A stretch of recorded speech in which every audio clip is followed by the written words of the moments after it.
Ladies and gentlemen, welcome back to the channel. It looks like today is yet again another day that hedge funds are using option activity to cover up some of their short positions. The largest orders that we are seeing on AMC today from hedge funds and institutional investors are these $4 and $5 million trades. Now, no surprise, they are deep in the money puts. That's what they're doing to hide that short interest. So we're going to take a look at those option plays that were placed on AMC today. We're also going to talk about the major event coming tomorrow. If you are unaware, this could really set the tone for the rest of 2023, create a exceptionally bullish market environment. And in regards to AMC, in that kind of market environment was the same as what we seen in 2021 when AMC rallied, right? That could actually be created coming tomorrow, or you could see all hell break loose. And we're going to talk about all of that here in this video. On top of it, we're going to get into a technical analysis picture for AMC because, again, today, AMC remaining in this bullish channel. Things are not done. It is only just the start, ladies and gentlemen. We got a lot to cover in a short amount of time. Hit that like button and subscribe to the channel if you have not already. So, first things first, AMC stock down about 3% here today. Nothing is really happening, so keep that in mind. It's not like you're getting any news today. You're just kind of in this limbo period because we're waiting to see what the Fed says tomorrow. And that's going to be the big catalyst. What the Fed says tomorrow and on Wednesday. If the Fed throws the markets a curveball and essentially wants the markets to go down, they're going to do that, right? This is the same event that Fed Jerome Powell set the way, the path, really, I should say, to raise rates as high as he needed to in 2022. This time in March, in 2022 is when the market started to sell off. So if he takes somewhat the same approach, that maybe the federal funds rate terminal rate is going to be higher, maybe it's 6%. If you start to hear, 5.5%, 6%, especially from Fed Jerome Powell, that would not be a good thing. Now, I'm not going to sit here and forecast that's the base case scenario, but if he wants to get the markets down to try to stop some of this excess demand, that's a possibility, and that would lead to a lot of downside in the stock market probably in a short amount of time. On the other hand, if he does report to Congress, this is a congressional hearing, that inflation is going away, it's going down, and pretty soon it will be gone. Well, that's going to be a super bullish thing. So either way, I'm comfortable with here. If the markets do go down, the short positions are not nearly where they have been as a market whole, right? Where you're not seeing too many people short anymore. A lot of people have actually switched to being long or just overall neutral on this market. So there's not a lot of protection for that downside move. You could see a lot of hedge funds start to feel the pinch of the markets going down. Potentially at the same time, AMC does go higher over the next couple of weeks. So I think that could be a bullish outcome, right? Squeezing market liquidity, or the overall markets just turning exponentially bullish, where you can get meme stocks running up together. You can get pharmaceutical stocks doing well. You can get technology, just an overall market rally. I don't think would be a negative thing as well. In that kind of market environment, it's not such a big deal to see AMC up 20% or 30% for a week, or even more than that. So I think that's the two outcomes we're faced with by the end of this week. Nothing else. Either extreme hell or extreme greed.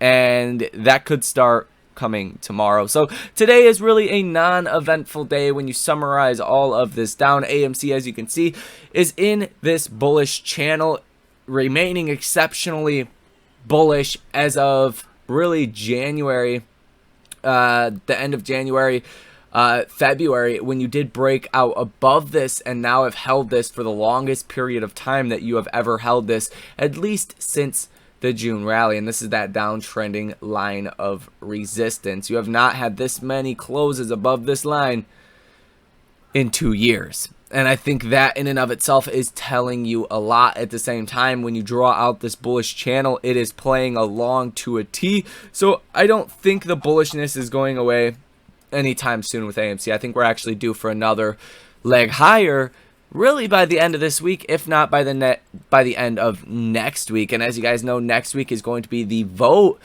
to convert APE into AMC. Now, if you take a look at some of the option activity for the day, I like to point this out so everyone can be kind of on the same page, because I think shorts are using the options, especially these deep in the money puts, to kind of report that they don't have a short position. So the short interest could be a lot higher than what is stated over here on Ortex. And if you take a look at the interesting flow sentiment for the day, 49 orders totaling $20.5 million, positive order value of 12%. If you take a look at these individual orders, expiration dates for May 19th, you're seeing $13 puts, 5,000 contracts a piece in both of these, worth $4.25 million a piece. That is $9 million?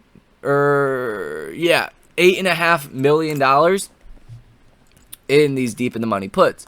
Now, why are you seeing this? Well, for 5,000 contracts a piece, if you know options, right, which I'm sure a lot of you guys do, times 100 by 5, you're going to get, or 5,000, you're going to get $500,000, right? That's as many shares as this one trade can cover up that are short until the expiration comes around, right? So that's potentially hiding 1 million shares that could be sold short. You also have a $15 put that did come through today for March 17th, and that is 7,000 contracts. So that would be what, 700,000 shares that could be hidden from these options that are currently sold short. So that's not definitive, but that looks to be my best explanation of what is currently going on with some of these bullish days just not looking bullish as far as the option activity, and seeing the short interest exponentially going higher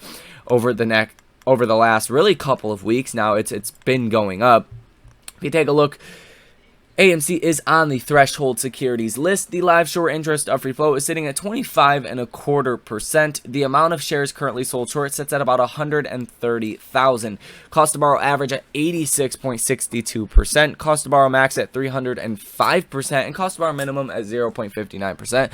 Now, I don't really pay too much mind to these numbers unless they are all going higher. When you see the cost to borrow average dropping from Friday's level of 250% to 86%, that's where I like to look at Interactive Brokers and see kind of where shares are being lent out at currently, and it's about 108%, right? So that is extreme levels of cost to borrow rates, and that is putting the pressure on hedge funds, institutions, people that want to be a part of this arbitrage trade. Now, like I said, AMC is on the threshold securities list, and that means there's a lot of FTDs that are coming due that need to be bought back. And we've talked about this many times now. This is not a new thing here on the channel, but the FTDs continue to go higher. For today, you are expecting as many as 6.8 million shares to be bought back per the FTDs. Tomorrow, 5.2 million.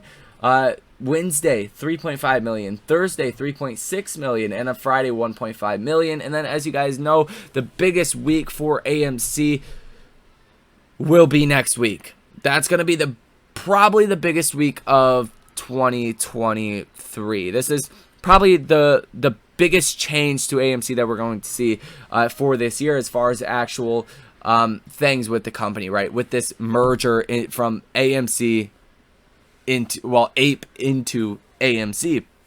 You're also expecting one of the largest option expirations for all of 2023 within AMC and the broad markets coming March 17th. At the same time, you have massive amounts of FTDs, and we've talked extensively about this vote March 14th. We'll talk about it a little bit more the closer we do get to it. Essentially, I think there's a good chance this does not happen, and it causes the MOAS due to all the shorts being short and they really don't want to be short. They were just playing the arbitrage trade. I think that would instantly cause a short squeeze. On the other hand, if this vote does go through, it's already likely priced into the markets, and you might actually see sell the rumor, buy the news kind of event with AMC. Fundamentally speaking, it would make AMC a little bit of a stronger business, so that'll be interesting to see. And after all, after that vote is done and the merger happens, any remaining shorts would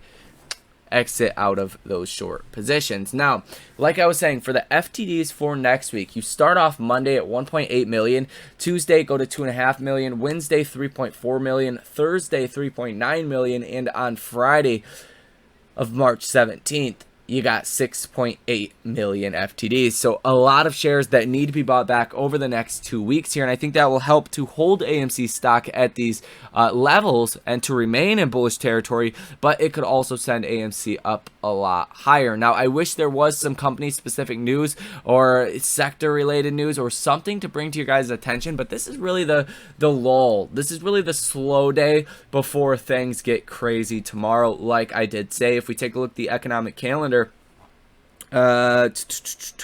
for Monday, see, really didn't have anything for tomorrow. Fed Chair Powell testimony. It says 10 o'clock in the morning. I've heard it will be pre-market. So we'll see exactly when they do start off these things. When you're talking the government, who knows when it's actually going to happen, but it will likely be around 10 o'clock.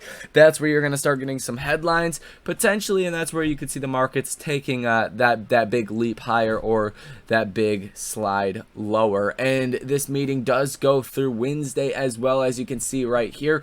Fed Chair Powell testimony, and then you're going to get more economic data as well. JOLTS job openings and JOLTS job quits coming on Wednesday as well. And then you kind of skip to Friday before you get major economic data. And on Friday, you're going to get at 8:30 in the morning non-farm payrolls for February. This is one of the biggest catalysts that we've seen throughout the second half of 2023, as the labor market has remained tight. And the Fed has said very clearly they want to get labor conditions back in line. That's going to be a main focus point. And then the unemployment rate is at 3.4%, a very historic level. We need to see that come back in balance as well. Quick look at the option activity. As you can see, for March 17th, you got about 75,000 calls in the money, 625,000 calls out of the money, 258,000 puts in the money, and 903,000 puts out of the money. For this week, you are looking at about 24,000 calls in the money, 93,000 calls out of the money, 40,000 puts in the money, and about 133,000 puts out of the money, guys. So that is basically going to do it for this video. Like I said, technicals are still looking very bullish.